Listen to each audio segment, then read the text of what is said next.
രാവിലെ വന്ന് പ്രാർത്ഥിച്ച് കയറുക, ചായ കൊടുക്കുക, സ്നാക്സ്, പിന്നെ രാവിലത്തെ ബ്രേക്ക്ഫാസ്റ്റ്. ധൃതിയാവും ഉച്ചയാകുമ്പോഴത്തേന് മക്കളുമാർ വരുന്നതിൻ്റെ 11:45 അവർ വരും. അങ്ങനെ കൊടുത്ത് സന്തോഷത്തോടെ എൻ്റെ കുഞ്ഞുങ്ങൾക്കെല്ലാം കൊടുത്ത്, ഞാനില്ലെങ്കിൽ ഒരു ബഹളമാണ്. സന്തോഷത്തോടെ ഒരു 3 മണിയാകുമ്പോഴത്തേക്കിന് ചിലപ്പോൾ ഞങ്ങൾ കഴിക്കാറുള്ളൂ പോയി. അത് കഴിഞ്ഞ് അടുത്ത ചായ സമയമായി, അതും കൊടുത്തു കഴിഞ്ഞ് ചിലപ്പോൾ ഇടയ്ക്ക് ഹോസ്റ്റലിലേക്ക് കാപ്പി വെക്കാൻ ആരുമില്ലെങ്കിൽ ഞാനത് പോയി കാപ്പി വെച്ച് കൊടുക്കാറുണ്ട്. സ്നാക്സ് ഉണ്ടാക്കാൻ ആരുമില്ലെങ്കിൽ അത് ഞാൻ പോയി ചെയ്യാറുണ്ട്, അരിഞ്ഞു കൊടുക്കാറുണ്ട്.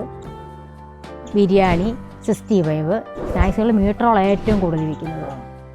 സൂപ്പർമാൻ എന്ന് പറഞ്ഞാൽ പറന്ന് നിന്നേ പറ്റത്തുള്ളൂ. പറക്കല്ലേ ഇവിടെ വന്നു കഴിഞ്ഞാൽ, ടൈം തെറ്റിയാൽ പോയി.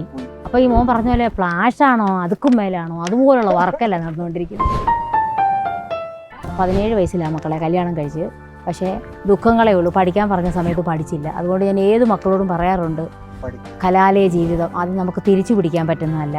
കാരണം അതിലെ സന്തോഷം നമ്മുടെ കൂട്ടുകാർ, സഹപ്രവർത്തകർ, അധ്യാപകരൊക്കെ നമ്മുടെ ജീവിതത്തിൽ എന്നും ഓർക്കുക. ഇന്നും ഞങ്ങൾ ഓർത്തിരിക്കും ഞങ്ങൾ അധ്യാപകരെ. പിന്നെ വഴി തെറ്റിപ്പോകരുത്, കൂട്ടുകെട്ടിപ്പോകല്, സ്വഭാവത്തിലൊന്നും ചെന്ന് വിടല്.